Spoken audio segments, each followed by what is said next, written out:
Hi, everybody. This is Anna and Evelyn's presentation on the animal use in the entertainment industry. So when you look at these pictures here on the screen, I'm sure that maybe you get a sense of nostalgia looking at the petting zoo pictures, or maybe a dog show, the aquarium, or honestly, maybe you feel disgusted by maybe the bull riding or horse racing, or even looking at the circus or an animal behind cage. When you think about it, these are the most common uses of animals in the entertainment world. So when you look at these two pictures here, the aquarium versus the circus, what are the differences that you see in the two pictures? Well, when you look at these two pictures, the bottom one, I see irrelevance. Like, what is the point of having tigers jump through flaming hoops? Right. As opposed to, if you're looking at the top one, I see education, right? I feel like I could learn something from this picture. Yeah. So the difference between aquariums, zoos, and SeaWorld, side road aquariums and marine mammal theme parks like SeaWorld or the Marine Sea Aquarium, and Canada's Marineland, they're all a part of a $1 billion industry built on the suffering of intelligent social beings who are denied everything that's natural and important to them. When you look at the pictures here, for the aquarium, you can see that these kids are learning something. They have their books open. They're at an aquarium ready to learn. Not all students or kids get the privilege to be able to even do that. When you look at a zoo, most of the times the animals are there because they're injured or need rehabilitation. But the difference is it's an education versus a monopoly. When you look at SeaWorld, SeaWorld is making billions and billions of dollars on orcas doing flips, and it's basically based off of their shows and not based on an educational standpoint. Yeah. And on this slide, we're actually looking at the differences of lifestyles of animals who are in captivity versus animals who are in the wild, right? If we're looking at animals who are in the wild, you think about it, they're free to explore any part of their ecosystems, whether it be on land or it be in the ocean, right? They hunt for their own food, right? And if you think about the animals who are actually kept in captivity, they're torn apart from their families. They show signs of depression or behavioral issues. If you've seen the film Blackfish, right, we can understand that these orcas who are being kept captive in SeaWorld, they get very depressed because their dorsal fins, it actually collapses because of how, the anxiety that they're getting, the depression they're feeling inside these tanks. They can't go anywhere. Right. So it's actually insane because animals in captivity live half of their lives than what they would in the wild. So yeah, in the documentary Blackfish, it shows that they actually had major behavioral issues. They started fighting each other in the tanks because they just felt so anxious, like they needed more room, or they wanted to get out of there. So wild orcas and other dolphins, they live in large, complex social groups, and they swim vast distances every day in the open ocean. In captivity, they can only swim in endless circles inside tanks that, to them, are the equivalent of bathtubs.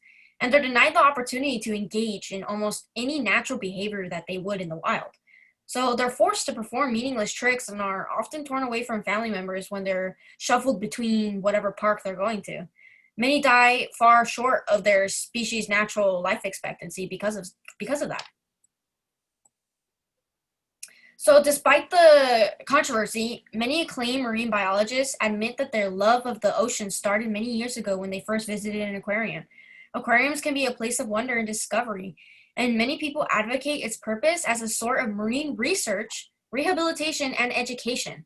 So I know the Aquarium of the Pacific in Long Beach really stresses the fact of rescue, rehabilitate, and release. So the chart here shows their kind of idea of this concept. So when they capture an animal, they look at it. They're gonna see if it needs this tri-age. So the tri-age is immediate, or within 1 or 2 hours of the rescue. They're gonna look at this animal and say, okay, does it need to be euthanized? Because if we continue with the process, is it just gonna suffer, or can it actually live after doing the first aid for it? So if they decide that it can have the first aid, they'll move on to another triage period where they're really monitoring this animal, and within 24 to 48 hours maximum, they're really monitoring it to make sure that it doesn't die on them, or that if it needs euthanasia, that it gets it, just to put it out of its misery.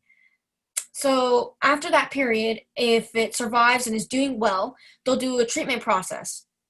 After the treatment, if it's still not doing well, they'll also again this is their last resort. They will go to euthanasia. But if everything goes well, they'll consider permanent captivity, which is actually really rare. They'll only do permanent captivity if they know for sure that the animal will not survive in the wild on its own. So that's usually where they'll keep them in zoos or in something like that. So the whole purpose of this is to be able to rehabilitate the animal and release it back into the natural environment that it was in. Right.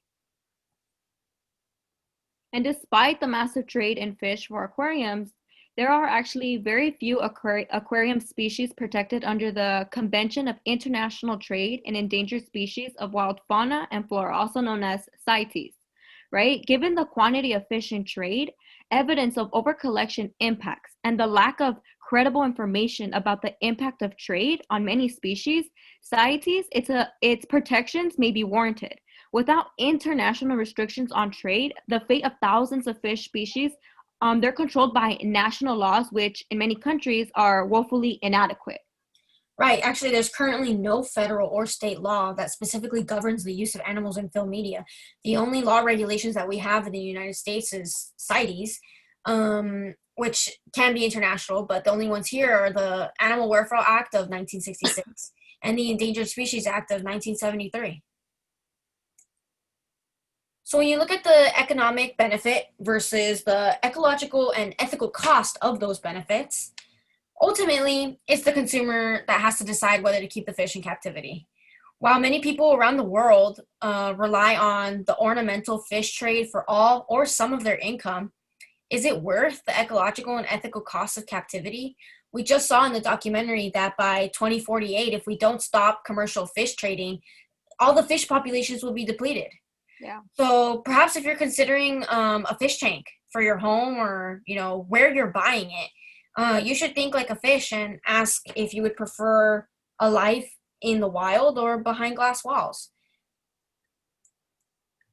Yeah, and here are actually some pros and cons of using animals in the entertainment world, right? Some pros of it is animals in the entertainment world, it can actually be for educational purposes, right? As we saw in the first few slides, some kids use it to learn about, different species, to get information about them. Or, for example, they can also the entertainment world can be for rehabilitation, right? To treat these animals and send them back, right? However, the cons is when animals are taken away for entertainment, they're torn apart from their families, right? They face consequences of captivity.